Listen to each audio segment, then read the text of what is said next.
Greetings, good soil family. You know, life has a way of testing us. Unexpected changes, difficult people, moments that shake our peace. But what if I told you that peace isn't found in avoiding the storm?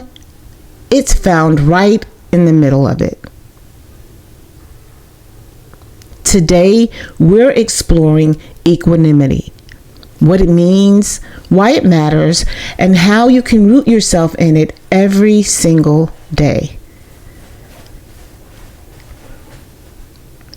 Equanimity is often misunderstood. It doesn't mean you stop caring. It doesn't mean you shut down or pretend everything's fine. Equanimity is strength in softness.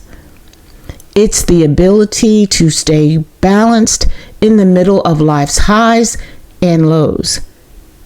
Think of it like sitting in the middle of a seesaw. So you're sitting right in the middle of the seesaw, and from the middle, you can see both sides rise and fall, but you stay steady. That's what equanimity is like. As we grow older, life invites us into these new seasons, right? So children move out. Sometimes they move back in. Sometimes they move back in with other little people. Or sometimes they move out, but they leave us with the little people. As we grow older, health shifts, relationships evolve, and some actually dissolve. And sometimes grief touches us. These are heavy changes. Without equanimity, we can feel tossed around, like life is dragging us rather than walking with us. But with equanimity, we learn to bend, not break. We meet change with dignity, clarity, and grace.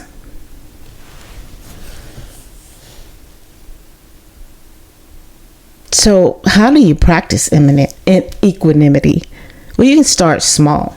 You don't need to do anything drastic to practice equanimity. You can pause and breathe before you respond. Like take 3 slow breaths before you respond to someone. There's so many of us that just respond. We respond. We always got to have an answer. We're always talking. We're not really taking in the message. We're not taking time to reflect on what's being said, to hear the heart of the person that's speaking. You don't have to fill the silence with your voice. Sometimes just your presence is appreciated. Just the fact that you're there is appreciated. You don't always have to give advice. You don't always have to share your story. You don't always have to share how you experienced the same exact thing. Pause, breathe. When people are coming at you, you don't have to match their energy. You don't have to give them that power. Allow them to take you off your square. Take back your power by pausing and breathing before you respond. I actually had a situation a couple of weeks ago where someone just got really rowdy, and every word I spoke, well, not every word, but some of the words I spoke, they deliberately twisted them around and created something that wasn't, a situation that wasn't. And they allowed a calm situation to become explosive on their part. But in those moments, I actually practiced equanimity by breathing, just taking slow breaths and breathing through all of the chaos. And I didn't allow myself to get off my square and become chaotic back with the person,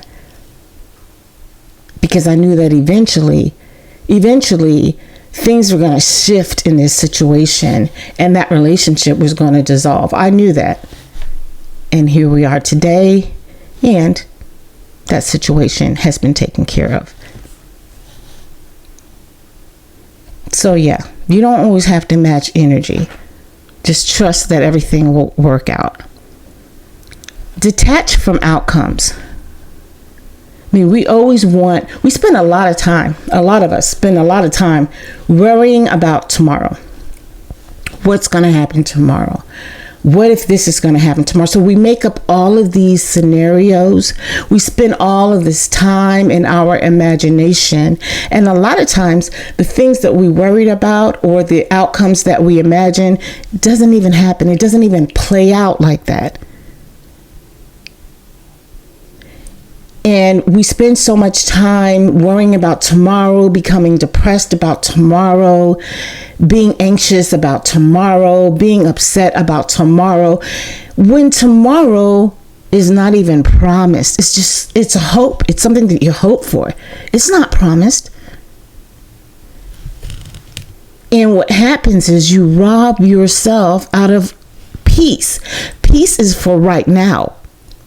But you rob yourself out of the peace of today because you're worried and anxious and trying to control a tomorrow that might not even happen.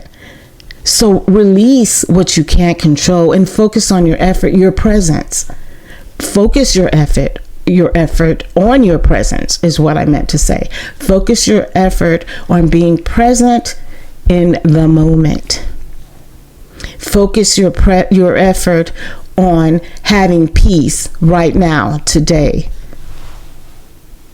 And practice balance. Balance the input, the stuff that's coming into your ears, the stuff that you're listening to, the stuff that you're watching. Limit the noise of social media. Social media is this crazy monster, and you find yourself scrolling and scrolling. You want to know what this person has to say about that. You want to know what that person has to say about that. You're checking the comments for everybody's views, opinions, and you're giving your views and opinions in the comment section. And you wonder why you're anxious at the end of the day.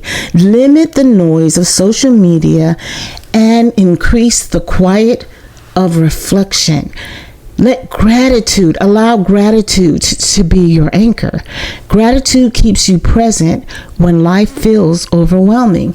What are you thankful for right now today? Can you name at least one thing every single day that you're thankful for? You can also practice compassion for yourself.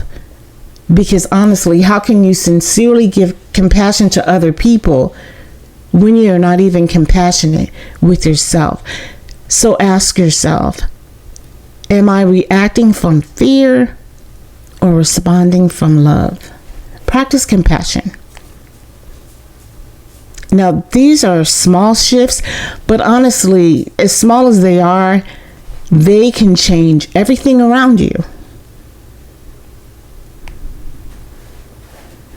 And if you're a person that journals, and even if you don't journal, here are 3 questions you can ask yourself to help you practice equanimity, or to at least help you stay in tune with where you are, to be aware of where you are, so that you can be more intentional about the things that you do to practice equanimity, to bring about equanimity in your life, so that you can have more peace, so that you can be more present. And the first question you can ask yourself is, what situations pull me out of balance most often?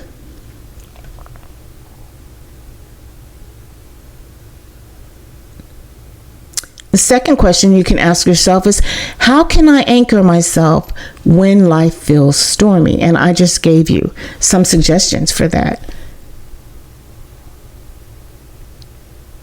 And the last question that I'll give you for today is, where am I clinging to control instead of flowing with trust? Now, I know I mentioned journaling a lot, right?